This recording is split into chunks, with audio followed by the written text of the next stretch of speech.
Olá. Voltando. Deixa eu chamar os participantes aqui da mesa. O nosso tema vai ser mais voltado para o mercado editorial, né? Mercado de livros. E também vamos falar de políticas públicas. Então, eu gostaria de chamar o Vitor Tavares, que é o presidente da Câmara Brasileira do Livro, o José Castilho, que já foi falado aqui, o Flávio, da editora Todavia,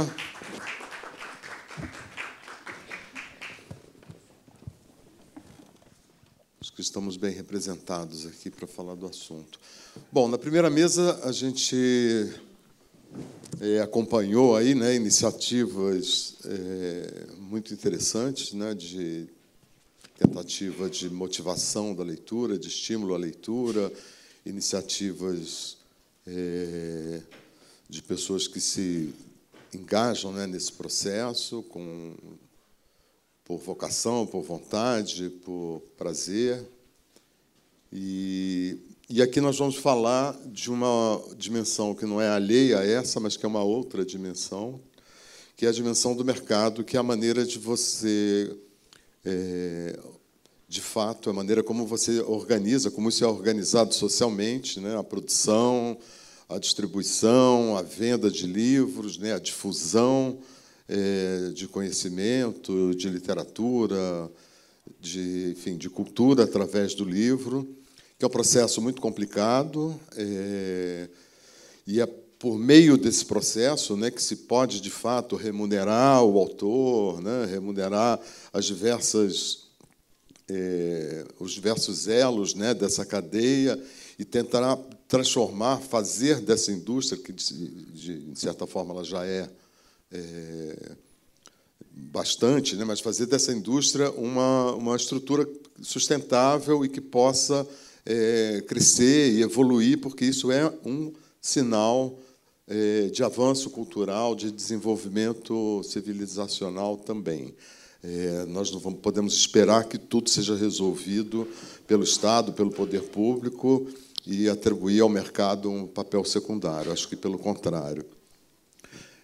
Eu gostaria, então, de começar com o Vitor, que tem essa experiência, né, também como empresário e como, agora, esse ano, né, desde fevereiro, presidente da Câmara Brasileira do Livro.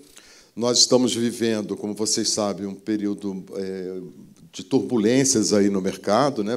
Acabamos de passar por um processo de crise econômica, de falência, né, de cadeias de livrarias, de grandes cadeias de livrarias. A gente vê um movimento acontecendo internacionalmente, né, de um deslocamento desse formato, né, de grandes redes para um formato de livrarias mais localizadas, de bairro, enfim, com um alcance menos amplo, né, do que essas grandes cadeias. Esse é um processo que está em curso e, paralelamente a isso, a gente ainda vive, infelizmente, as consequências dessa recessão que tivemos há pouco, dessa crise econômica que se arrasta, e da qual não conseguimos sair. Então, Vitor, por favor, se você pudesse, acho que são 10 minutos para a gente começar, para cada um. Bem, primeiramente, eu quero agradecer aqui o Itaú Cultural, o Saron, meu amigo Saron, pelo convite, a Folha de São Paulo, a você, Marcos Augusto, pelo convite. É uma alegria, uma satisfação poder debater um assunto tão importante.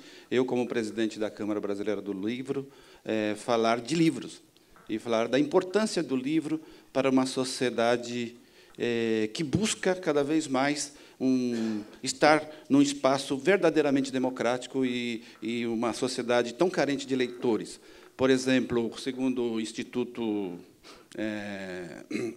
ProLivros, a pesquisa aí deu, né, o retrato da leitura, nós temos 2,5 livros lidos por ano por habitante. Mesmo assim, é baixo.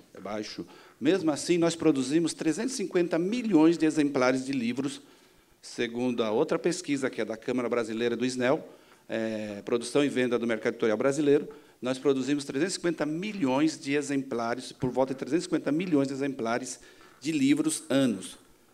Mais ou menos 40 a 45 mil novos livros produzidos ou reeditados.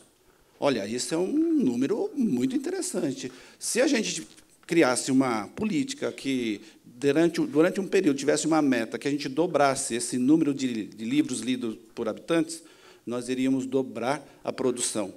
E teríamos que ter muito mais livrarias e muito mais canais de venda de livros para poder suprir a demanda deste mercado que, de fato, como disse aqui o Sérgio, né, da cooperativa, as pessoas, sim, eles querem ter contato com os livros, precisam de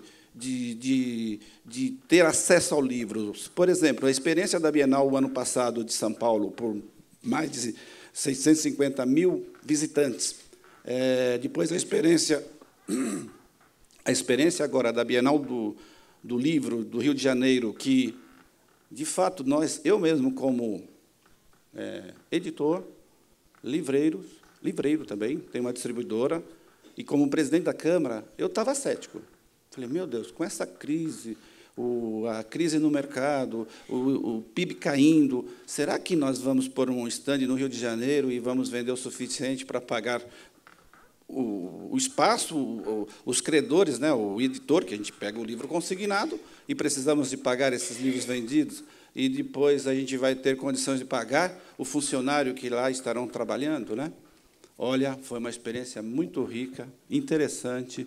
Nós tínhamos uma meta, essa meta foi atingida assim, em termos de os 100% mais 50%. A gente pensava tanto em livros vendidos como em faturamento.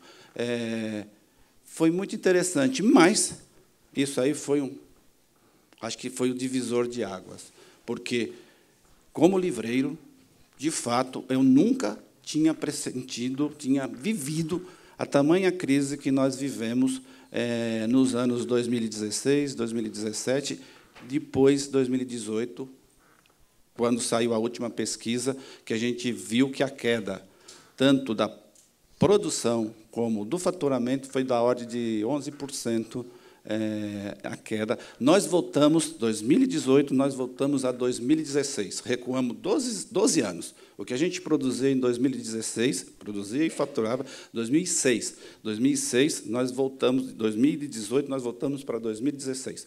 Esperamos que, nesse momento, que esse ano seja o ano da virada.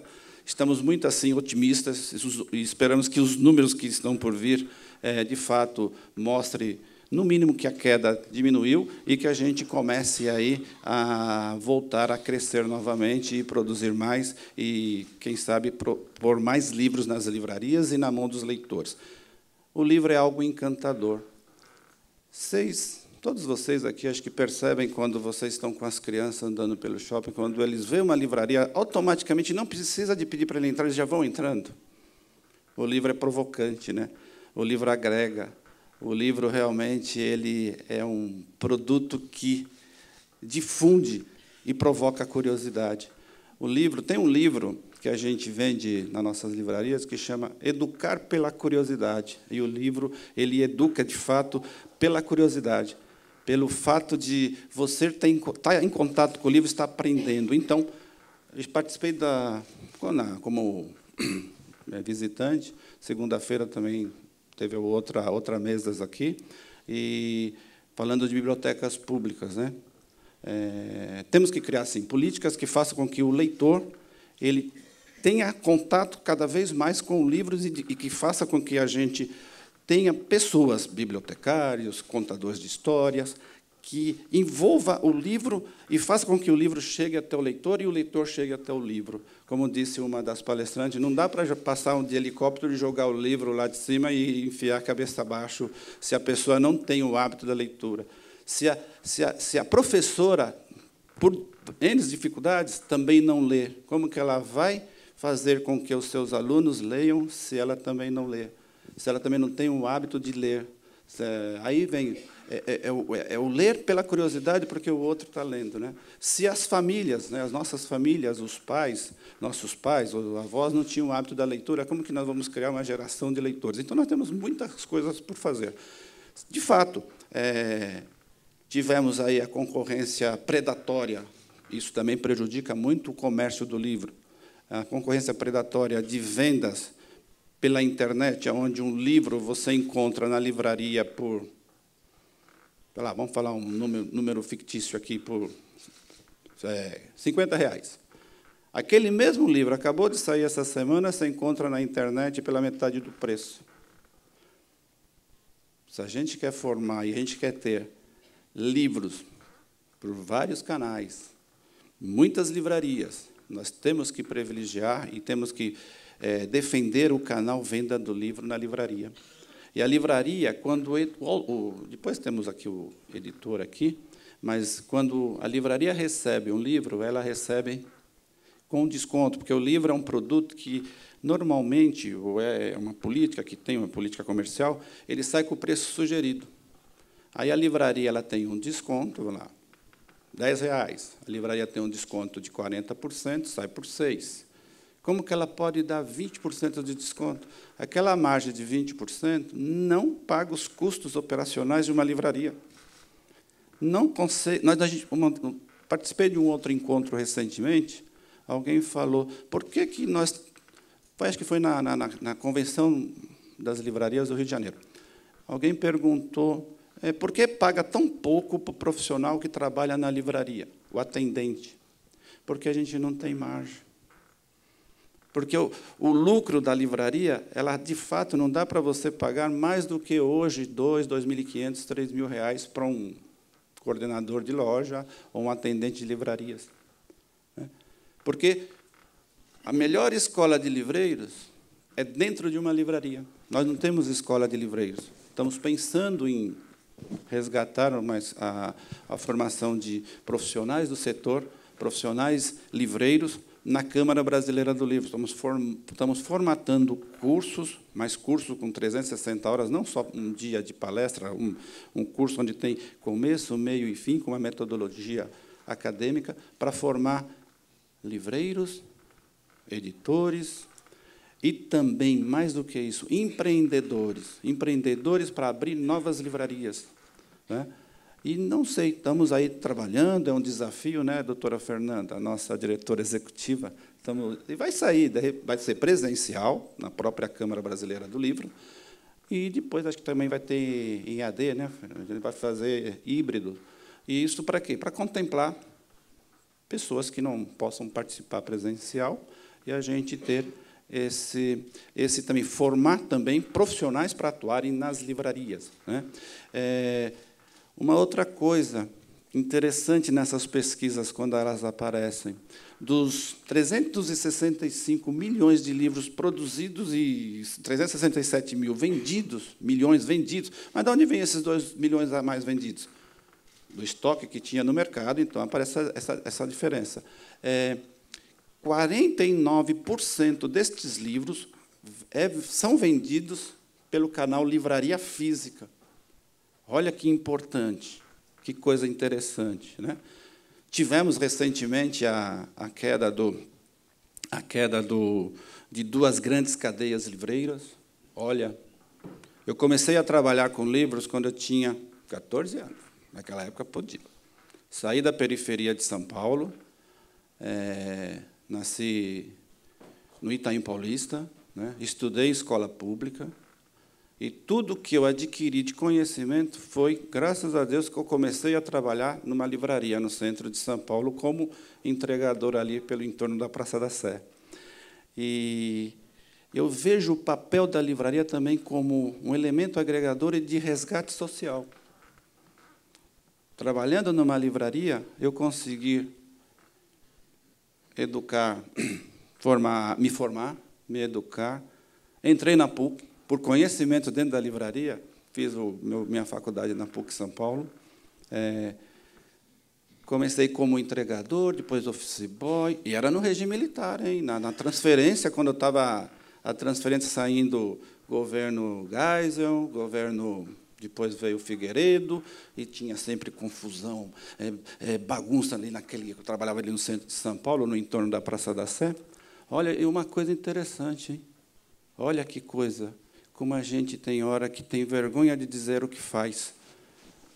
Eu, lá na minha escola pública, lá em São Miguel Paulista, no Dom Pedro, as pessoas perguntavam: Vitor, você já está trabalhando? Sim, eu trabalho lá na cidade. Olha a diferença, eu trabalho na cidade, né? Não morava na mesma cidade, eu trabalho na cidade. Aí falava assim: mas você trabalha no quê? Ah, eu trabalho lá numa loja. Tinha vergonha de falar que eu trabalhava numa livraria. E que beleza é quando você vê. E, com isso, eu cheguei a ser... Hoje, fui presidente da Associação Nacional de Livrarias, depois, agora estou, devido ao meu reconhecimento do setor e dos meus pares, hoje eu sou presidente da Câmara Brasileira do Livro, com muito orgulho.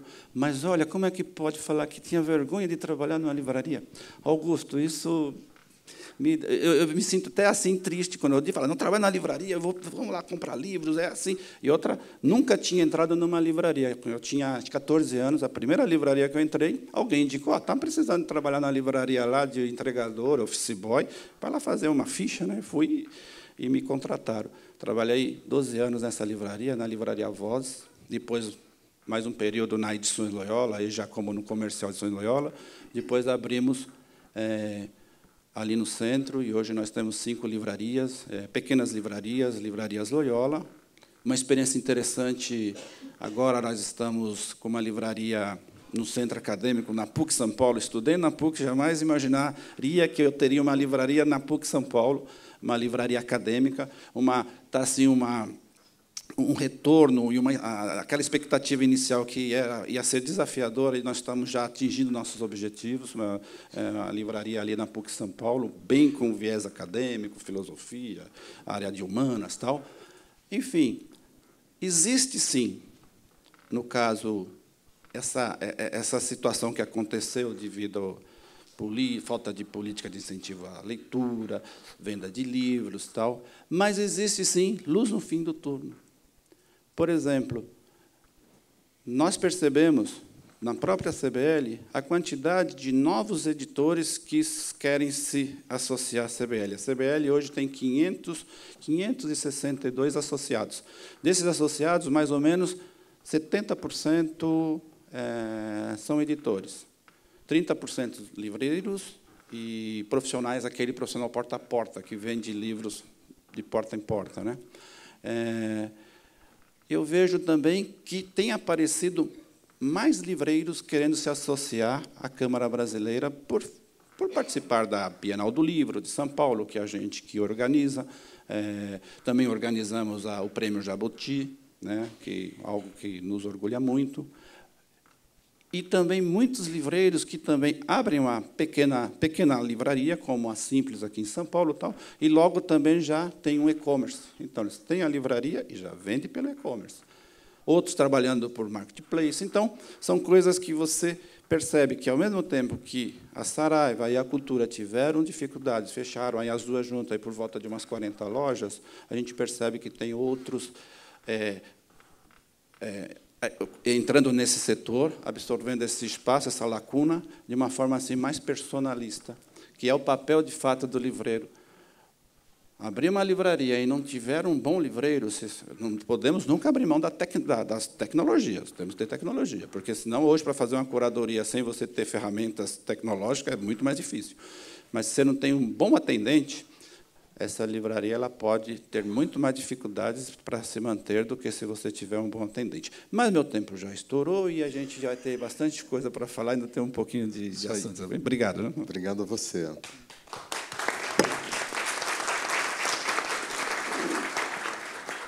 Eu queria passar aqui para o Flávio Moura, que trabalhou na Companhia das Letras, trabalhamos juntos na Folha, trabalhamos na companhia também, como editor, enfim. E agora o Flávio é um dos editores da Todavia, né, que é essa editora que surge, né, de uma maneira auspiciosa, digamos assim, nesse momento de dificuldade também, enfim, com as questões específicas do mercado, e as questões mais amplas da economia, né, no país. Então, eu queria que você falasse um pouco, Flávio, dessa experiência e tendo em vista essa questão do mercado, da comercialização, do tipo de interesse, quer dizer, o que você percebe hoje como, digamos assim, as características principais ali do mercado na área que vocês atuam, né? Porque tem a área de livro didático, enfim, temos aí segmentos diferenciados, né? Então, se você puder nos dar um panorama disso, seria muito interessante. Claro, obrigado, Marcos, pelo convite. Obrigado ao Saron, queria agradecer bastante. É um privilégio poder estar aqui, do lado de colegas também muito honrado de poder estar diante de pessoas tão importantes. E também gostei muito da mesa anterior, achei que foi muito bacana, assim, fiquei muito bem impressionado com a discussão, foi muito legal. Então, eu queria falar muito rapidamente, não queria falar só da experiência da Todavia, mas só para poder situar todo mundo.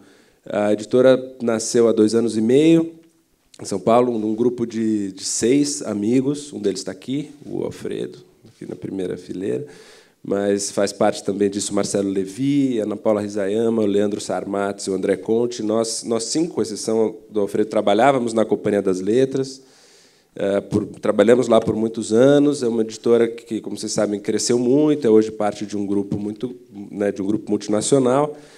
E a gente queria resgatar um pouco o prazer de trabalhar numa escala menor, de poder continuar trabalhando em todas as etapas do livro, de poder manter uma relação um pouco mais artesanal, que a gente acredita que faz sentido para o trabalho do editor. Então, isso foi uma conversa que a gente foi acaletando durante alguns anos lá. E teve a sorte de encontrar um grupo de investidores que acreditou na gente, que acreditou nessa ideia, e que são sensíveis à ideia do livro como um bem cultural importante. Quer dizer, o que a gente tentou evidenciar no nosso projeto é que a gente está fazendo livros para longo prazo, né? Quer dizer, a gente não aposta em grandes best-sellers. A gente fez um plano em que os livros que vendam, em média, 1.500, 2.000 exemplares, eles se pagam e podem fazer a editora girar. Então, a gente tentou estruturar todo o negócio mesmo da editora a partir dessa ideia, quer dizer, sem a utopia de que os livros vão vender milhões e sem depender muito de grandes best-sellers ou de livros de uma temporada só. A ideia é que o catálogo da editora que esses livros possam ter interesse ao longo de muitos anos, livros de cauda longa, né, como a gente chama. E isso tem dado certo, tem funcionado. A editora já publicou mais de 100 livros desde que foi inaugurada. A gente faz mais ou menos 5 ou 6 livros por mês, entre ficção e não ficção, livros traduzidos e livros brasileiros, mais ou menos metade para cada... Metade brasileiro, metade estrangeiro, metade ficção, metade não ficção. E a coisa está indo bem. Então, eu só queria... claro, quer dizer, a gente surge num momento de grande crise do mercado, mas, obviamente, pensando também no longo prazo, acreditando que as pessoas no Brasil vão ler mais. A gente acabou de ver aqui, né, na mesa anterior, quer dizer, são 50%, 56% dos brasileiros que leem. Se você tirar a Bíblia e tirar os didáticos, cai para 30%. Né? Bom, mas se a gente não acreditar que isso vai aumentar, que as pessoas vão... Né, se a gente olha para os últimos 20 anos, isso já melhorou muito. Né? Se a gente faz o exercício inverso, claro, se a gente olha só nos últimos 3, 4 anos, o mercado editorial, de fato, passa por uma crise. Como o Vitor lembrou aqui, de 18 para 17 caiu 5% do mercado, mas se a gente tira o governo, caiu 10%. Né? São 5 anos consecutivos de queda. Agora, se a gente olha de 1990 até agora, o que a gente vê é um crescimento enorme, né, ao longo dos anos 90 e dos anos 2000, uma série de políticas bem-sucedidas e também uma massificação, de fato, de acesso à educação, sobretudo no ensino médio, mudou muito o panorama. Então, a gente está falando de um mercado que não é um mercado pequeno, é importante também deixar claro. Né? A pesquisa da CBL mostra lá um mercado de 5,1 bilhões, mais ou menos, de reais. Está nesse patamar há uns 4 anos, com ligeiras oscilações. Isso é bastante, é enorme. E o governo aí tem um papel mais ou menos de 20%, 25% desse total. O resto são os livros religiosos, os livros científicos, técnicos e profissionais que estão aí, esses sim, numa crise forte, e os livros de interesse geral, que são os livros em que a gente atua, que vêm estáveis aí nos últimos anos. Acho que a última pesquisa mostrou menos 3% de variação, mas não é tão significativo. Então, claro, quer dizer, eu acho que essa última essa queda recente que a gente verifica também tem a ver com essa situação delicada de recuperação judicial das duas maiores redes. Importante lembrar, elas representam 40% do mercado, né, Saraiva e Cultura. Então, obviamente, todas as editoras sentem esse efeito. É bem provável, não sei se dá para comprovar isso, mas é muito possível que essa pesquisa reflita, em alguma medida, isso. Né, as livrarias começaram a dar esses sinais complicados em abril do ano passado, e em setembro e outubro elas decretaram, de fato, a recuperação judicial. Agora, isso, a face crônica do problema, eu acho que a gente precisa também falar um pouco da face aguda, que não dá para fugir desse assunto. A gente falou da Bienal do Rio. Pela primeira vez na história da Bienal, houve tentativa de apreensão de livros na Bienal, por conta lá da história em quadrinho que circulou, né, do beijo gay, por uma iniciativa do prefeito do Rio de Janeiro. Um pouco antes, o governador do Estado também quis vetar um livro didático que, né, tinha lá quadrinhos de educação sexual, uma coisa absolutamente corriqueira, que ele quis vetar. E, antes disso, na campanha do ano passado, o então candidato e atual presidente levou ao Jornal Nacional livros que ele considerava ofensivos. Então, assim, o que está evidente nisso é que o livro está no centro da guerra cultural, que virou uma batalha eleitoral renhida ultimamente. Então, de certa maneira, a gente tem um momento muito delicado, mas que também evidencia a importância, acho que, do livro, como raras vezes ficou claro para todo mundo. Quer dizer, a reação que a gente viu na Bienal do Rio de Janeiro foi muito bonita, foi muito interessante ver a rapidez com que os editores reagiram àquilo, a maneira como o próprio público leitor reagiu instantaneamente, fazendo demonstrações na própria Bienal, estandes colocando lá, reagindo àquilo. De alguma maneira, houve uma dimensão de união, eu acho, do meio todo, em reação a isso, que é uma coisa bastante grave. Agora, o outro lado disso, eu acho que é reforçar a importância do livro. Quer dizer, eu acho que, obviamente, não só o livro, mas toda a cultura está passando por esse momento complicado no Brasil. E o livro, aí, nesse meio, é mais mas eu acho que ele tem, mais do que os outros, uma relevância central para adensar o debate, para que as pessoas possam, de alguma maneira, entender um pouco o que está acontecendo de uma maneira um pouco mais densa. Isso também tem a ver, e é inescapável, né, Marcos, falar disso também, nos últimos anos, a crise do jornalismo impresso, sobretudo, que tem compreensivelmente dedicado cada vez menos espaço a grandes artigos, a reflexões mais alentadas, e o livro tem se tornado esse quer dizer, sempre foi, obviamente, mas agora ele está, eu acho que, tendo um papel mais relevante ainda, porque existe essa crise, e, por conta um pouco dessa crise, você tem uma necessidade, eu acho, de aprofundamento nesse lugar, e você também tem muitos jornalistas querendo fazer isso, gente que tem vontade de escrever, tem capacidade, tem o que dizer, e vê no livro uma possibilidade que, às vezes, o jornalismo impresso não traz mais. E, então, eu vejo hoje o papel do editor muito como atrelado a isso, quer dizer, uma responsabilidade grande de poder fazer adensar um debate muito necessário para entender o que está acontecendo no país, que é bastante grave, e para, obviamente, com uma perspectiva pluralista, não estou dizendo que precisa ser inclinado para cá ou para lá politicamente, mas tem que ser dentro do campo democrático, tem que ser dentro de uma ideia em que adversários possam debater se considerando adversários, não inimigos que querem aniquilar um ao outro, né? E isso é uma coisa que tem aparecido muito no cenário, na esfera pública hoje no Brasil, e que é muito espantosa. E eu acho que aí o papel do editor também não transigir com isso, não tolerar a intolerância. Eu acho que isso é um dever número 1 do editor. Mas também, para não ficar numa nota super pessimista, queria reforçar um pouco a palavra. Quer dizer, a gente também vê como, apesar desse cenário do mercado um pouco, né, deprimido, apesar da situação política do país, a gente vê editoras novas surgindo a cada mês. Você vê uma iniciativa interessante. As redes sociais são um caminho muito interessante de criatividade, que a gente nota muita coisa acontecendo ali No campo das livrarias independentes, elas estão, né, proliferando, e está aqui o Rui Campos, que acabou de abrir uma loja da Travessa aqui em São Paulo, que é super bacana, um ponto interessantíssimo. Como a Travessa, a própria Vila, está abrindo outras lojas, livrarias menores têm surgido. Aqui a pesquisa da CBL mostra um aumento de 27% de 18 para 17 no fornecimento das editoras para as livrarias independentes.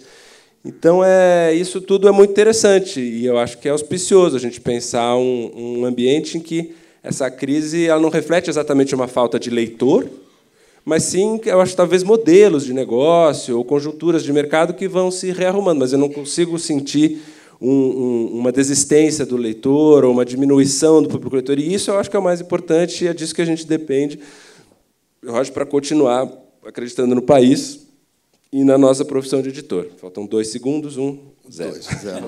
Muito bom.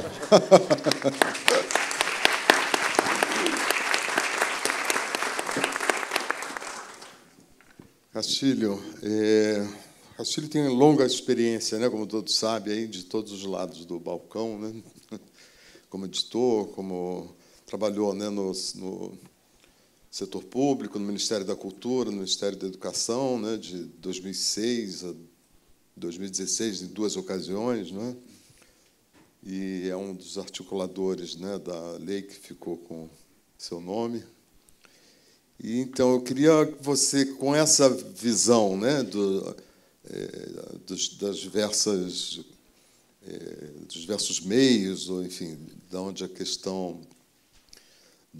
do mercado e da política pública se encontram ou desencontram, eu queria te perguntar como você vê essa articulação entre os agentes do mercado e os agentes públicos que trabalham nesse setor. Quer dizer, é uma coisa problemática? Quais são os aspectos que nos deixariam otimistas e quais os que nos deixariam pessimistas em relação a essa articulação? Bem, bom dia a todos e a todas. Eu queria agradecer o convite da Folha e do Itaú Cultural. Eu queria parabenizar também pela iniciativa de fazer esse debate. Se há um problema que temos que superar, é uma certa invisibilidade desse debate, não é? Muitas vezes a questão do livro aparece como algo muito automático, muito naturalizado dentro da nossa sociedade, e, na verdade, ele precisa ser constantemente debatido.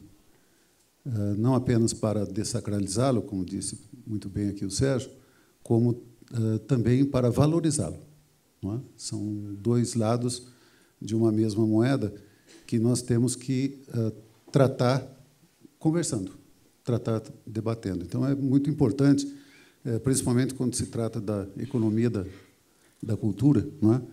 Que é essa indústria, que talvez seja a mais permanente, a mais antiga da economia da cultura, não é?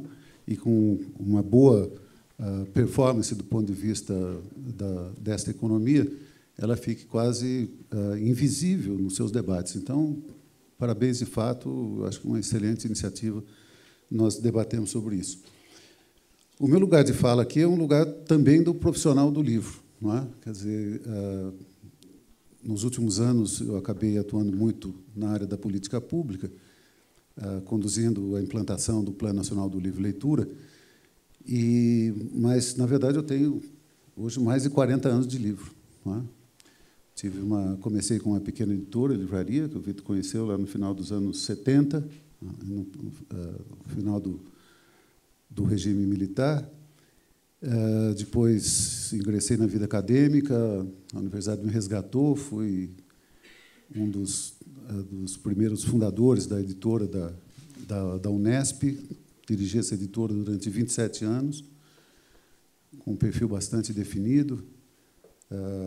E depois entrei na questão da política pública no ano Viva a Leitura, em 2005, e na construção do Plano Nacional do Livro e Leitura.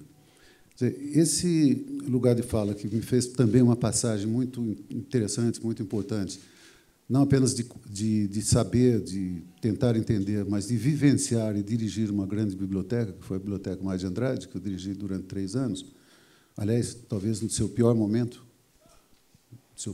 histórico. Essa vivência entre o livro, a leitura, as bibliotecas, a mediação, a política pública, municipal, no caso aqui de São Paulo, federal, do ponto de vista do Ministério da Cultura, do Ministério da Educação, na implantação do PNLL, me dá digamos assim, uma visão. Eu fui construindo essa visão como pesquisador e, ao mesmo tempo, vivenciando essa realidade, que me faz concluir para mim é muito nítido que nós temos questões históricas e questões estruturais da relação entre o livro e os leitores que são muito profundas e que nós enfrentamos pontualmente, mas nós enfrentamos de maneira pontual em momentos bastante definidos da nossa história, e esses problemas ainda não foram resolvidos. Do meu ponto de vista, eu não tenho nem tempo para dizer exatamente por que essa questão estrutural histórica, não é? Talvez um bom ponto de partida seja uma frase genial, também genial, Darcy Ribeiro, né, quando ele fala da educação, né, que a questão da crise da educação no Brasil não é uma crise, é um projeto. Não é? O que tem no vértice disso tudo? Não é? Você tem no vértice disso tudo, no caso do livro e da leitura, uma desatenção ao leitor. Se algo que é permanente nas nossas crises e na nossa história é a desatenção ao leitor. A parte de quem? De todos. De todos. A desatenção ao leitor, quando você entende o leitor, no caso da indústria editorial, apenas como cliente, nós entramos em uma série de técnicas e uma série de tecnologias para fazer chegar aquele cliente. Você vai fazer uma espécie de abordagem, você vai fazer determinadas iniciativas comerciais, de marketing, etc., etc. Se você entende que aquele que é o seu cliente é também um leitor, e você não está vendendo qualquer produto, porque a indústria editorial não vende qualquer produto. Nós estamos trabalhando, em última instância, com as relações mais profundas de comunicação entre os seres humanos, quando alguém escreve, alguém edita, alguém vende e alguém lê. É um pouco diferente de uma imagem que era muito usada lá nos anos 70, 80, na área de comunicação, de você vender sabonete e você vender livro. O sabonete também faz esse percurso. Alguém inventou como fazer, alguém fabrica, alguém vende, alguém usa. Mas nós estamos falando de substâncias absolutamente diferentes. Quando nós falamos de livro, quando nós falamos de leitura, principalmente quando falamos de literatura, nós estamos falando das relações mais profundas do ser humano na sua arte de se civilizar, de se relacionar, de se construir como pessoa, como sujeito e como comunidade de sujeitos. O que é a comunidade de sujeitos? Somos nós, estamos aqui nessa imensa metrópole, nesse estado, nesse país, no planeta. Essas relações se constituem dessa maneira. Porque a literatura, o livro, as relações que nós temos a partir desse mundo da edição, desse mundo da literatura, são relações vivas, são relações de vida, são relações de construção de vida. Então, esse leitor está sendo maltratado. Veja bem, é maltratado. Não é? Nós não o tratamos com o devido respeito. Se nós tivéssemos em todas as ações realizadas da ponta a ponta, não apenas no setor produtivo, distributivo, etc., mas também nas políticas públicas. O leitor, como a centralidade de todo esse processo, certamente nós teríamos uma outra visão das coisas e poderíamos quebrar, talvez, essa excludência estrutural, histórica, do direito de todos nós à leitura, que não é outra coisa do que foi feito aqui, ó, nessa construção do Plano Nacional do Livro e Leitura. O Plano Nacional do Livro e Leitura é fruto de vivências, como, por exemplo, o Sérgio Vaz colocou aqui da Cooperifa. O que faz o Sérgio? O que faz os milhares de Sérgios que existem nesse país e que ganham leitores e que conquistam leitores e que compartilham com leitores? Ele deixa claro, não vou repetir, não preciso repetir o que ele já disse aqui, que todos ouviram. As pessoas são tratadas como pessoas. A literatura flui, porque é parte. E não é algo que se cai na cabeça. Então, quando nós trabalhamos em termos de política pública,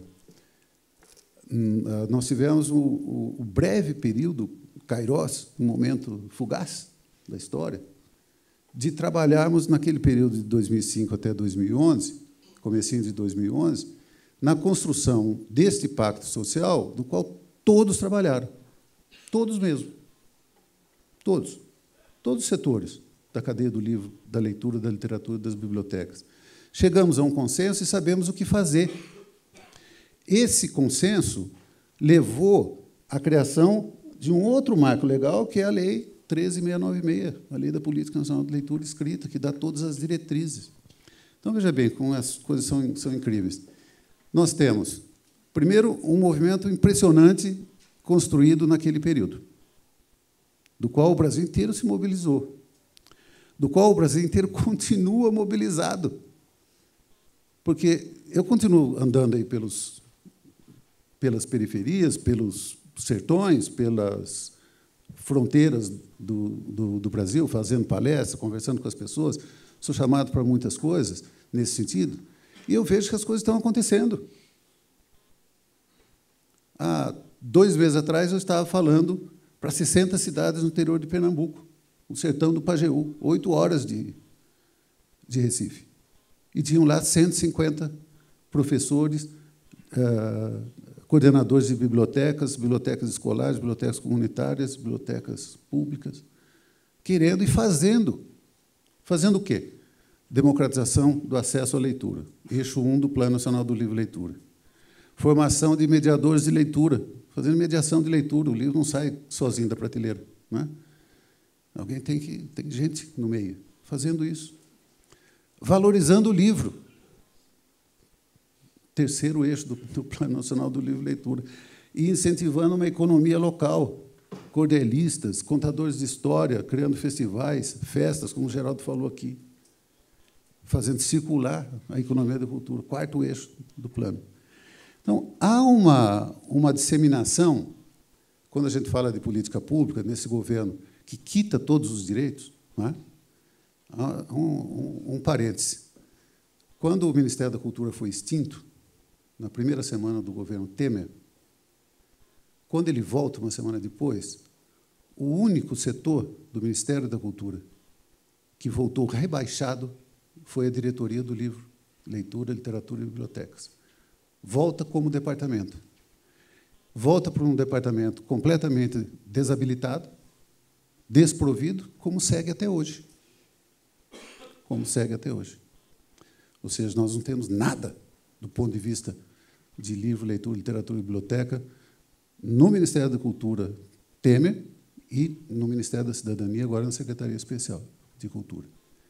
Então, quando nós vemos essa situação, e, ao mesmo tempo, nós vemos o Sérgio Vaz, vemos o Geraldo, vemos milhares de ações que continuam sendo feitas no país, me faz lembrar um dado, não é? O Luciano deve estar lembrado disso, lá atrás, em 2005, no ano Viva a Leitura, quando nós fizemos o primeiro levantamento das ações de leitura que se faziam no país, 70% das ações de leitura vinham da sociedade civil. Vinham das pessoas, das organizações não governamentais, vinham de X. Mas elas existiam e elas estavam efervescentes. Então, toda crise que a gente fala da crise do livro não pode ser muito atrelada à questão da crise da leitura. E, mais uma vez, eu digo a vocês, nós não estamos olhando o leitor. Nós não estamos olhando aquele leitor que está lá. E que vai se formando, inclusive, com outras leituras, com múltiplas leituras. Não é? Quer dizer, quando a gente fala da crise da leitura dos livros, necessariamente isso não significa que as pessoas não estejam lendo. Não é? Então, a diversidade faz a dificuldade em nós olharmos o leitor e olharmos também a diversidade da leitura é algo que talvez faça parte intrínseca dessas crises estruturais históricas que eu estou me referindo. Quer dizer, avançamos bastante nesse momento, nesse último período no Brasil, mas nós sabemos também que ou nós entendemos essa evolução em direção a um país leitor como um processo histórico que tem um tempo histórico e não o nosso, enquanto a nossa existência aqui, não é? Ou nós não vamos resolver esse problema.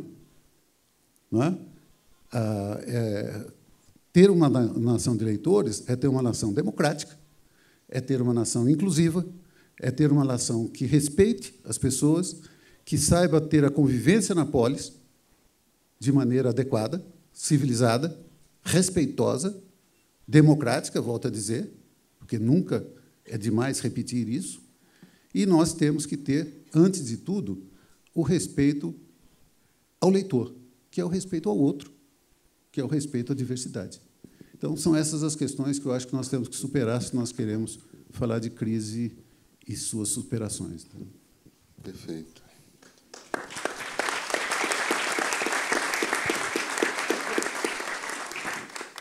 Tem um aspecto que também eu acho que faria parte, né, dessa listinha que você falou, que seria ter também uma sociedade com mais capacidade com mais poder aquisitivo, com mais renda, com mais possibilidade de acesso ao mercado também.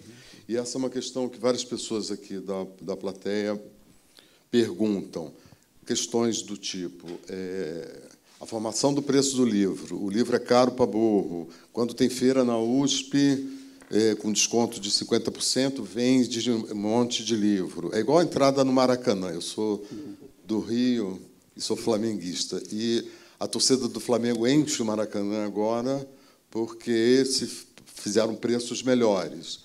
Quem tem mais dinheiro enche com preços maiores. Quem tem menos enche com preços menores, né? Então, tem essa questão do preço do livro. Uma outra questão que também foi colocada e que também me chamou a atenção, é preciso chegar a um acordo do que faz com o e-commerce, ou é bom ou é ruim. Quer dizer, não dá também para... É impossível você querer eliminar essa face do mercado. Então, não adianta também não gostarmos da venda do livro mais barato. Então, o motorista de táxi também não gosta do 99 e do Uber. Azar dele. As pessoas gostam, precisam e usam. Então, são questões que eu gostaria de ouvi-los. Aí são mais questões, talvez, mais de mercado, propriamente, e que também são obstáculos para o maior acesso dos leitores aos livros. Tudo muito desafiador. A questão da Feira da USP, qual que era, quando o professor Plínio começou lá, acho que uns 15 anos, 20, né? Qual que era o objetivo? Fazer com que as editoras, no final do ano, vendessem um livro que menos vendidos, não os lançamentos, nem os mais vendidos da editora, com desconto de 50%. Só que isso daí, depois, ele foi, e hoje nós temos todos os livros lá. Por quê? também o mercado ele recuou. As livrarias, Saraiva e Cultura aqui de São Paulo, perdendo espaço, eu vejo que também as editoras perderam espaço para colocar também seus livros.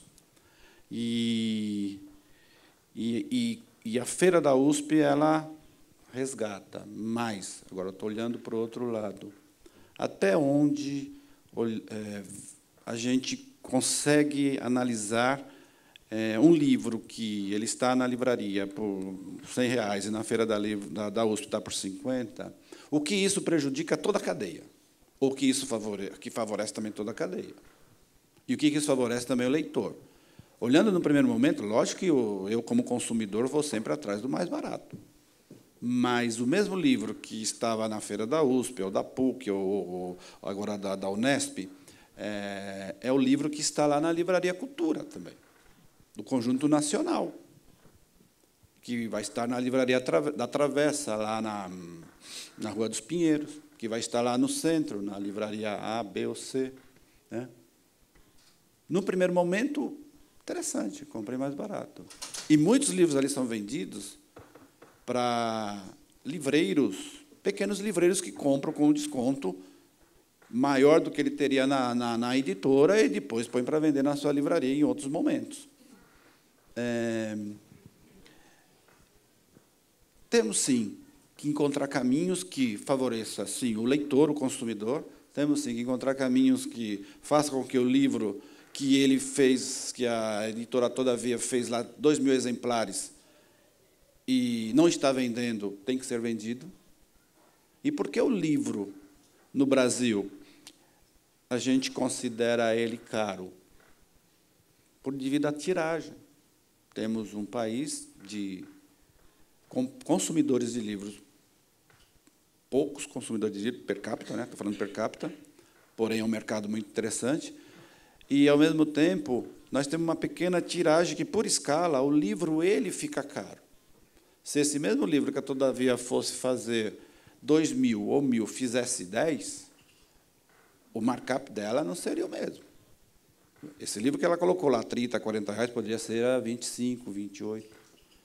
Então, nós temos que criar uma cultura também de proteção. Se a gente adora o livro, adora as livrarias, as bibliotecas, nós teremos que criar uma cultura também do próprio consumidor, também de proteger a livraria, o comércio do livro.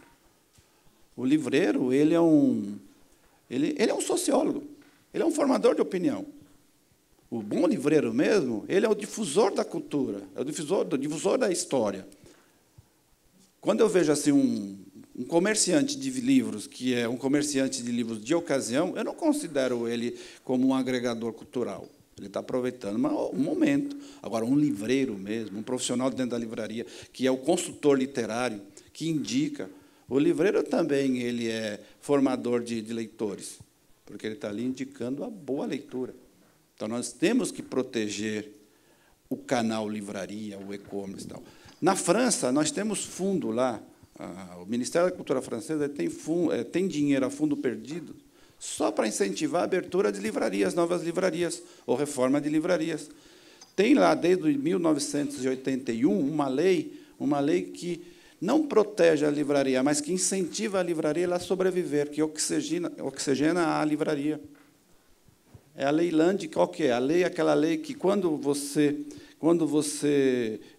a editora lança um livro durante um período X, um ano e meio, os lançamentos, não são os long sell ou fundo de catálogo, os lançamentos, eles ficam ali durante um período com o preço de capa e o desconto máximo que eu posso dar em qualquer canal, ou qualquer canais, ou qualquer plataforma, inclusive na livraria, o desconto máximo que eu vou fornecer é 10%. E isso daí oxigena todo o mercado e faz com que o preço do livro também baixe ou fique estabilizado. Porque você vai vender mais, você não vai ter que dar 30%, 40%, 50%. Será que os 50% que eu estou tendo em tais feiras também é o preço justo? Eu, na hora de eu colocar, já não coloquei com 50% mais para poder dar, ou 100% mais para poder dar os 50%. Enfim, são questões que a gente tem que analisar. Mas não, uma coisa não exclui a outra. O que não pode uma ser predatória da outra. Queria Flávio, duas coisas rapidinhas. As pessoas insistem em perguntas tipo, por que não ir para o e-commerce? Porque é uma coisa que barateia, que você diminui custos, enfim. A crise está aqui no Brasil e no mundo, para o formato de negócios que tínhamos até hoje. A tecnologia digital, e-commerce e livreiros independentes tornam o mercado competitivo e um novo formato. Estamos indo nesse caminho? Essa é uma questão que parece de alto interesse de todos aqui. Rapidinho, só com relação ao preço do livro, rapidinho, quer dizer, eu acho que existe também uma questão da percepção de valor que mudou um pouco. É claro que, enfim, com um país como o Brasil, com a situação que a gente sabe, obviamente, em termos absolutos, o livro é caro. Agora, muitas pessoas que consomem outros produtos que não teriam tanto problema financeiro para consumir o livro, acham, às vezes, o livro caro, e é esquisita essa percepção, porque alguma coisa mudou nos últimos anos, o preço não aumentou. Tem um dado que o Marcos da Veiga Pereira, presidente do SNEL, do Sindicato Nacional dos Editores de Livro, dá, que eu acho muito interessante. O Código da Vinci, quando ele foi posto ao mercado em 2004, o Código da Vinci ultra best-seller, custava R$ 34,90. Se fosse hoje, esse valor corrigido seria R$ 89,00. Então, o que aconteceu nesses anos? Quer dizer, nenhuma editora grande hoje de escala vai colocar um livro de R$ 89,00, não vai virar um best-seller, ele vai ser um livro, né?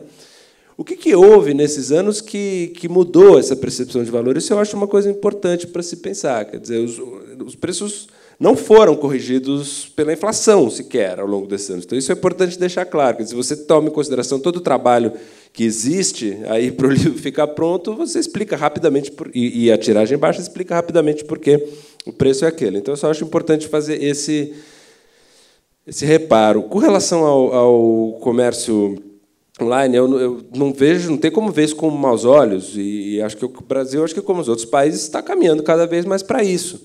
Agora, é importante fazer a diferenciação daquelas lojas que são só online e das livrarias físicas que também têm as suas vendas online. Isso é uma coisa que vem crescendo. Os dados aproximados que a gente tem das redes grandes, apesar da situação toda, Cultura e Saraiva, mais ou menos 30% das vendas dessas redes se dão pelo site delas, ou seja, a livraria existe fisicamente, mas o site responde mais ou menos por isso, e eu não vejo como isso não tende a aumentar em todas as livrarias que têm os canais de venda online, por razões óbvias, porque é muito mais cômodo.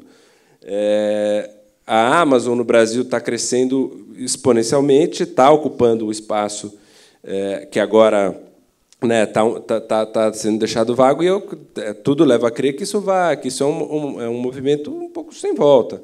Claro que os descontos agressivos têm que ser discutidos, eles fazem isso como uma estratégia de fatia de mercado, porque eles têm outros livros para vender, a gente sabe, mas, se a gente olhar no mercado americano o que aconteceu, hoje lá 50% dos americanos compram online. Isso é metade dos compradores de livro. Aqui a gente não tem exatamente qual porcentagem é essa. Quer dizer, na pesquisa do SNEL, as livrarias exclusivamente online, ou seja, o que seria Submarino e Amazon, ainda respondem por uma fatia pequena no Brasil. 3 e pouco por cento é o que diz a pesquisa. Mas, se a gente for contar os sites das livrarias físicas, acredito que esse número vai para uns 15, 20, e não tenho como achar que isso não vai aumentar. E eu também não vejo como as próprias editoras, que têm as suas... Boa parte das editoras tem o seu e-commerce no seu site, mas, obviamente, não faz disso um grande investimento, porque, enfim, tem que ser parceiro da cadeia, porque não vai competir com os seus principais clientes, que são as livrarias. Isso é uma questão super delicada e longa. No entanto, é claro que existe uma crise aí de canais de venda que as coisas estão um pouco se reacomodando. Eu não vejo por que não possa coexistir a livraria física como um espaço de encontro, como um espaço cultural, como um espaço de curadoria, como um espaço que cria comunidade, e o comércio eletrônico crescendo como uma coisa que é prático, às vezes tem preço, mas você não vai ter nunca ali a experiência que você tem numa livraria. Então, enfim, mas eu vejo como uma coisa que coexiste e que tende a aumentar. E não acho que dá para ver com olhos como se isso fosse uma catástrofe. Isso é uma bobagem. Só fazer uma pequena observação, porque diz respeito à minha atividade, né? A questão toda da onda da internet, né? da propagação, né? dos meios digitais, etc., criou também uma percepção equivocada sobre valores.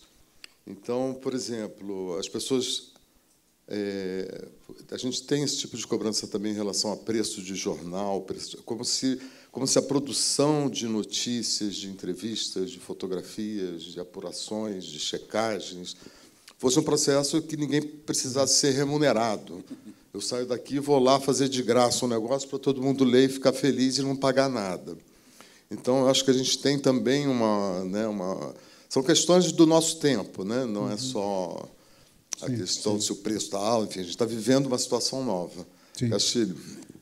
Então, eu vejo essa questão mercadológica, digamos assim, da questão da venda, do preço, os novos canais de possibilidade de venda e crescimento do mercado de uma maneira dentro dessa crise geral que eu expus na primeira parte, mas também com a experiência de quem fomentou, por exemplo, uma livraria, uma editora universitária sem fins lucrativos, mas que precisava se manter, como foi o caso da Unesp, com olhos de um vendedor de livros. Eu abri 3 livrarias, eu estava todas as feiras. Quem me conhece profissionalmente na área do livro sabe que eu não perco a oportunidade de vender um livro, certo? É essa que é a questão. O livro, aliás, a atividade editorial nasce de uma atividade livreira, né? Ou do livreiro impressor, né? Ou seja, há uma necessária relação comercial nisso tudo, que eu acho que é importante ser colocada. E, agora, são 2 questões que eu acho muito importantes nós refletirmos nesse tempo de grandes discussões e grandes debates que vão nos levar para alguma saída. E vão nos levar para alguma saída. Eu acho que há 2 problemas sérios no setor, nessa parte estrutural, do ponto de vista dos negócios, de maneira geral. Uma é não entender muito ainda, acho que começamos a despertar, mas não entender muito ainda a questão da diversidade desse negócio. É um negócio diverso. É um negócio que tem muitos canais. Então, parece uma coisa que é muito típica, aliás, não só dessa nossa atividade econômica, mas de outras atividades econômicas no Brasil, aquela coisa, eu olho a grama do vizinho, ela está mais verde que a minha, o que ela colocou? Colocou, sei lá, X. Então, eu vou colocar o X. Não é? Sempre fazendo a mesma coisa. A questão do comércio eletrônico é importante, então vai todo mundo para o comércio eletrônico. Ou não é? Quando surgiu a questão das mega lojas de livraria, todo mundo queria fazer livraria de mega loja. Estou errado? Não é? Todo mundo queria fazer megas lojas. Não é?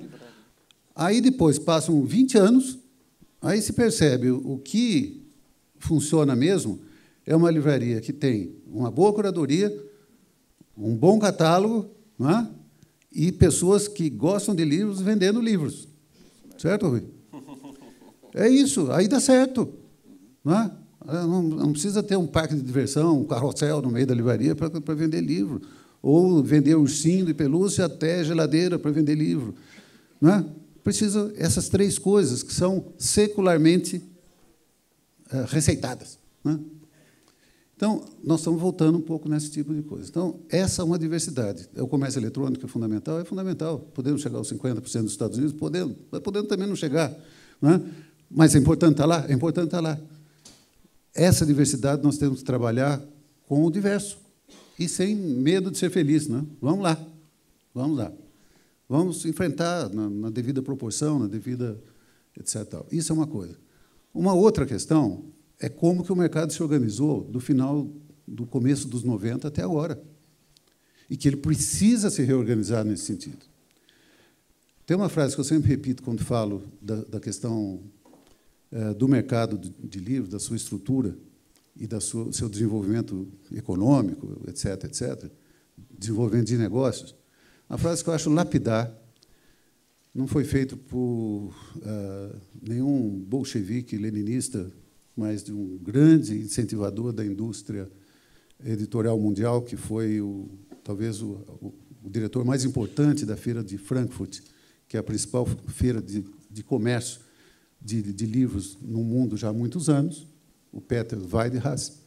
Ele tem um livro sobre a Feira de Frankfurt, lá dos anos 90, final dos anos 90, que ele tem uma frase fundamental.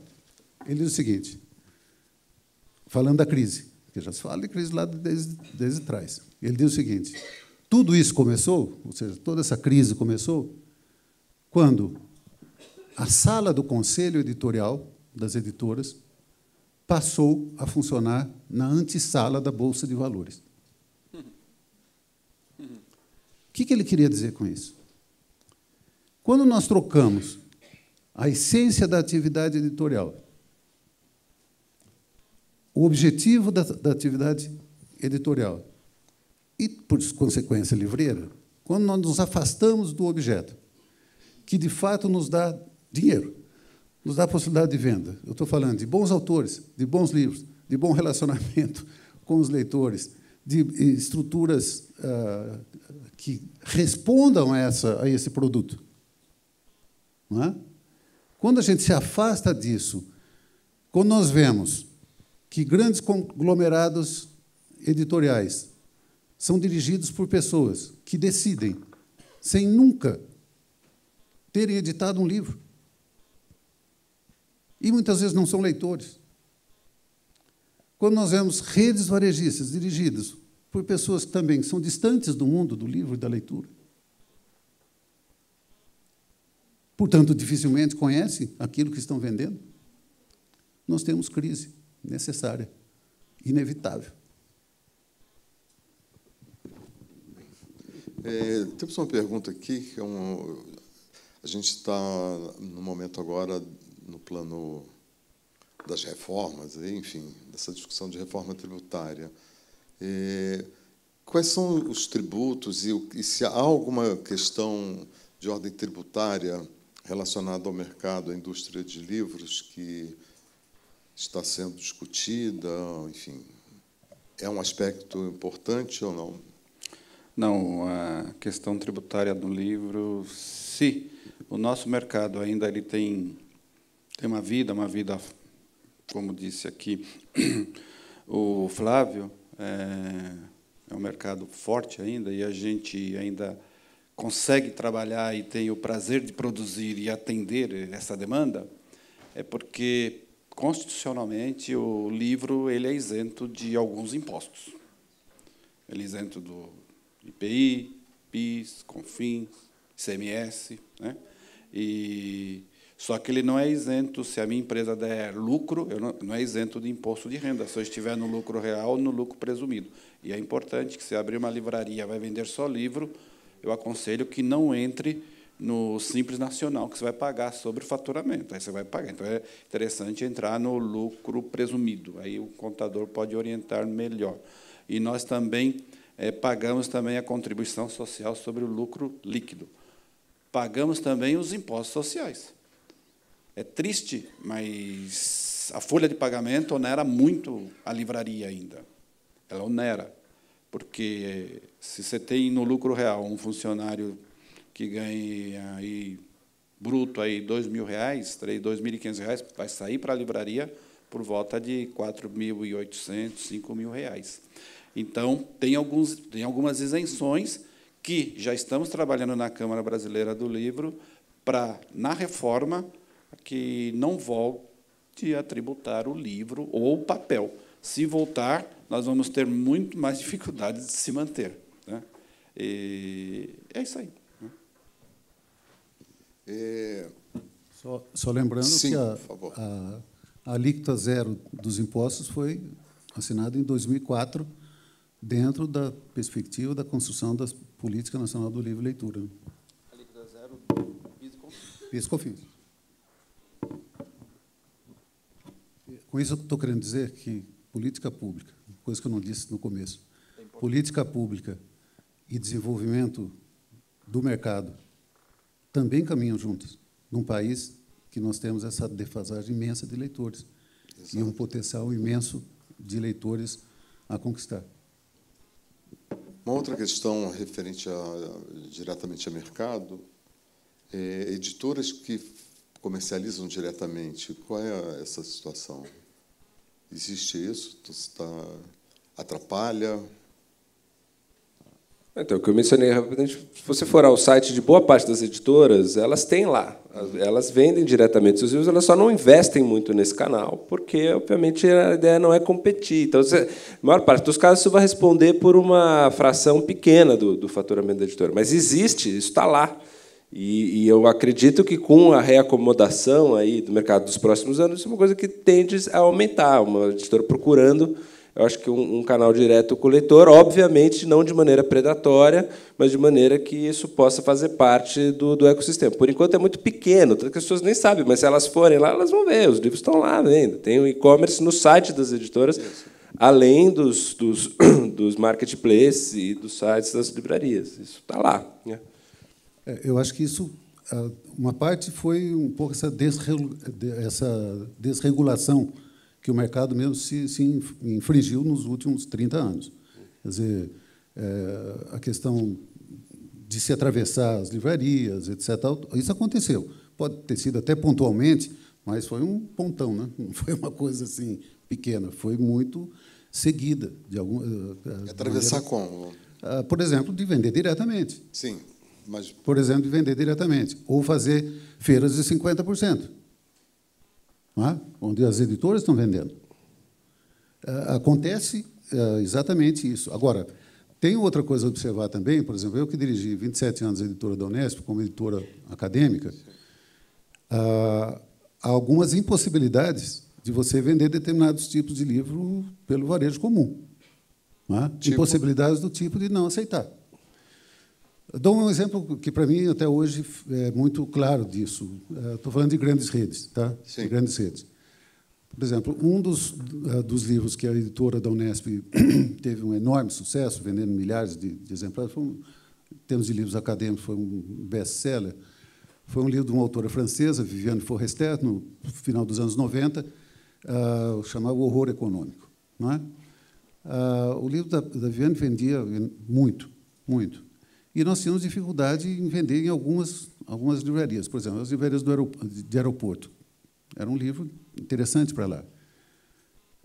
Nós demoramos 6 meses para colocar o livro na rede de aeroporto. Assim que chegou, vendeu em 3 dias. E não houve reposição. Não, mas é livro de universidade, dá muito... Porque tem um preconceito... É um preconceito. Então, nós temos 120 editoras universitárias que têm 120 problemas para fazer o livro chegar às livrarias. Mas, ao mesmo tempo, certamente, se não houvesse esses problemas burocráticos das editoras universitárias, muito poucas livrarias aceitariam 20% do catálogo dessas editoras. E aí há razões comerciais, mas também há razões de preconceito. Existe um dado também, só para ficar um pouco aqui nas queixas da categoria, né? Da mesma maneira que o Vitor estava falando que não dá para dar um desconto de 20%, isso é predatório e tal, que está acontecendo competição online. É importante frisar, do ponto de vista das editoras, que a maior parte das negociações é feita de forma em consignação. As editoras dão em consignação os livros para as livrarias, que devolvem aquilo que elas não vendem e pagam o que elas venderam, geralmente num prazo de 90 dias, em média. Né? Isso é bastante, isso é um prazo muito longo, e isso é alguma coisa que também, para as editoras, não é o melhor dos mundos. Quer dizer, esse ciclo é muito, muito extenso. E do ponto de vista do editor, não é nada ruim quando tem um site grande que vai lá e não usa. O caso da Amazon, que não trabalha assim, trabalha comprando logo de saída. Ou seja, é claro que, enfim, existem várias dimensões para cada problema. Do ponto de vista do editor, esse aspecto mais agressivo da Amazon, ele tem uma dimensão que é uma dimensão que favorece a vida do editor. Né? Isso então, tem que olhar para todos os lados. Isso tem a ver também com a posição das editoras em relação às grandes redes que agora quebraram. Quer dizer, porque há uma sensação também de que as editoras foram coniventes com um esquema que já parecia se anunciar prestes a quebrar. Tem alguma autocrítica a fazer sobre isso? Não? Acho que eu sou o único editor aqui da mesa. Né? Você... o Castilho foi por muitos anos. Não. A Câmara, a CBL pode falar sobre isso, por que não? Não, é óbvio que quando você tem um mercado que a relação comercial ela não é respeitosa e você não tem uma política comercial que que seja uma política onde você faça com que o seu parceiro também tenha resultados, vai prejudicar. Por exemplo, eu vou falar do meu caso, pronto. Vai. Eu lá na nossa loja, ali no centro, na Barão da Tapetininga, tem uma editora que a gente pegou consignado, um bom lote, vendia bem. Uma editora até mais a linha conservadora, e vendendo bem. Daqui a pouco parou de vender aquilo, e veio lá o rapaz do comercial, pegou todos os livros de volta. Mas por que você está pegando? Que agora nós não vamos vender mais para a livraria, vamos colocar tudo com 70% no site. Pô, o mesmo livro. O mesmo livro. Aí, que relação é essa? Aí eu me resgata assim. Estrutura toda. Mas isso é predatório, predatório. E, claro, ele de pleno acordo. Que o livro vende bem, 70%. Praticamente o valor que ele está vendendo por 1/3 do preço. Significa que ele marcou alto, né? Então, lógico que prejudica. Isso prejudica a minha livraria, prejudica a sua bela livraria que você deixou lá, um patrimônio na Praça da Sé. Gosto da livraria da Unesp, da Praça da Sé, lá na sede da Unesp. Aquela livraria você que fez. Né? Como prejudica a livraria da Vila, Travessa, prejudica todo mundo. E também prejudicou, sem dúvida, também que deve ter tido problema de gestão. Sabe? Lógico que teve problema de gestão. Aluguel caro. Ponto comercial da Rio, de fato, vender só livros num aluguel de 800, 1.000 metros, num shopping center de primeira linha nas grandes capitais, não vai se pagar. Entendeu? Por outro lado, você vê aqui a Martins Fontes com um resultado de crescimento há 3 anos da ordem de 2 dígitos. Né? Temos espaços. Agora, tem que haver, de fato, um respeito aos canais e um respeito à política comercial para poder que um não prejudique o outro e, daqui a pouco, a gente não tenha mais livrarias. Imaginou, numa cidade, um país sem livrarias? Porque ali pode ter o e-commerce. O e-commerce também é uma solução, principalmente fora dos grandes centros, onde as pessoas, o leitor, não tem acesso ao livro. O e-commerce resolveu, ajudou bastante. A editora universitária vende aí também por e-commerce. Mas imagina uma cidade como São Paulo sem livrarias? É uma cidade fantasma. Não tem sentido. Né? E a livraria é um centro. De fato, estamos chegando ao fim. Vamos. Só queria frisar que as editoras que têm os seus livros à venda diretamente no site praticam os mesmos preços que estão nas livrarias. Sim. Justamente para evitar esse tipo de coisa. Os preços que estão lá são os preços de capa sugeridos para as livrarias. Não são. Nenhuma está fazendo desconto agressivo ali. Justamente isso seria o caráter predatório. Viu, Marcos? Mas tem uma experiência interessante. Tem ainda editoras parceiras. A maioria são. A maioria é. A maioria. Por exemplo, a Todavia. Todavia, se no site da minha empresa, daqui a pouco nós estamos com um descontinho maior do que aquilo que foi acordado, eles ligam. Olha, não pode dar esse desconto, senão eu vou parar de fornecer. Vou cortar o seu desconto. E isso daí já era uma política da Companhia das Letras. Nos lançamentos, pessoal, nos lançamentos, é bem entendido. Né? Como é uma política da Sextante. E isso é interessante. Você fala, pô, esse é parceiro. Eu não posso nem brincar e eu não quero ficar sem os livros da Companhia das Letras ou da Todavia. Afinal de contas, uma boa livraria ela tem que ter um acervo e uma curadoria com conteúdo que contempla todos os leitores. Né? Perfeito. Fala, professor Castilho. Então, isso tudo é verdade. E é verdade também que tem muita lição de casa que precisa ser feita. Não é? Muita lição de casa que precisa ser feita. Nós passamos, nos últimos 30 anos, volto a dizer, numa desregulação do relacionamento entre editoras, livrarias, distribuidoras, etc. E, quando tem uma crise, não é? Sempre tem que achar um bode expiatório. O que eu tenho percebido é que, nos últimos meses, o bode expiatório é a consignação. Né? Parece que a consignação é o bode que puseram na sala para a gente não trabalhar os problemas que, de fato, têm que ser feitos. Né?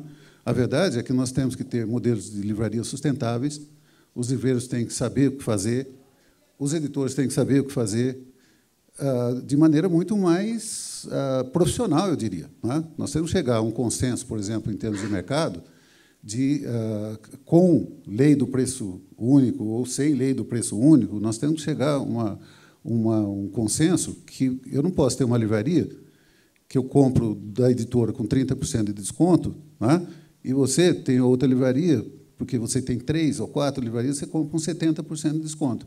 Isso começa uma distorção, que começa lá na editora, na precificação, quando vocês vão colocar o preço no livro, Você já pensa não dos 30% que você deu de desconto daquela livraria, mas dos 70%. Então, o livro já chega para o leitor com preço mais alto, porque está pensando nos 70% que tem que dar desconto para aquelas livrarias, só aceitam nos 70%, ou 60%, ou 65%.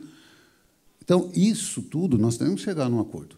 Em algum momento, nós temos que chegar num acordo, porque, senão, nós vamos ter sempre da origem, estruturalmente, difusa, porque ninguém fala disso, certo? Não tem um tratado sobre isso, tem uma lei sobre isso.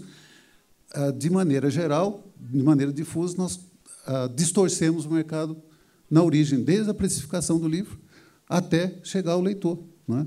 E aí, se está muito mais caro aquele que tem 70%, o livro para, você já joga os seus 70%, você já dá os 40% de desconto. É mais do que o livreiro que comprou com 30% e que também está com dificuldades de vender. Percebe? Você começa uma roda de distorções.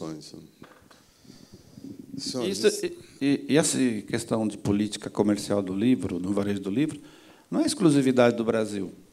Em quase a maioria dos países do mundo tem essa problemática, principalmente quando surgem assim plays agressivos. Nos anos 80 foi a venda do livro dentro de hipermercados, né? E agora depois foi a venda pelo e-commerce. Agora a agressividade da Amazon, da B2W. Enfim, eu acho que nós temos que conversar, encontrar caminhos e, se for o caso, fazer que nem tinha também tinha ou tem até hoje um acordo entre as partes na Inglaterra, né? Lá tem a Booknet Agreement, que é um acordo, né, que eles fizeram para tentar regularizar essa questão da venda do livro, para incentivar mais gente a produzir conteúdos, o editor fazer, depois ter mais pontos comerciais, mais livrarias para poder vender esse livro, fazer com que essa boa nova chegue às mãos dos leitores. Perfeito. Queria agradecer a presença de vocês, agradecer também a presença de vocês. E, ano que vem, acho que teremos mais uma rodada de seminários Folha Itaú Cultural. Muito obrigado.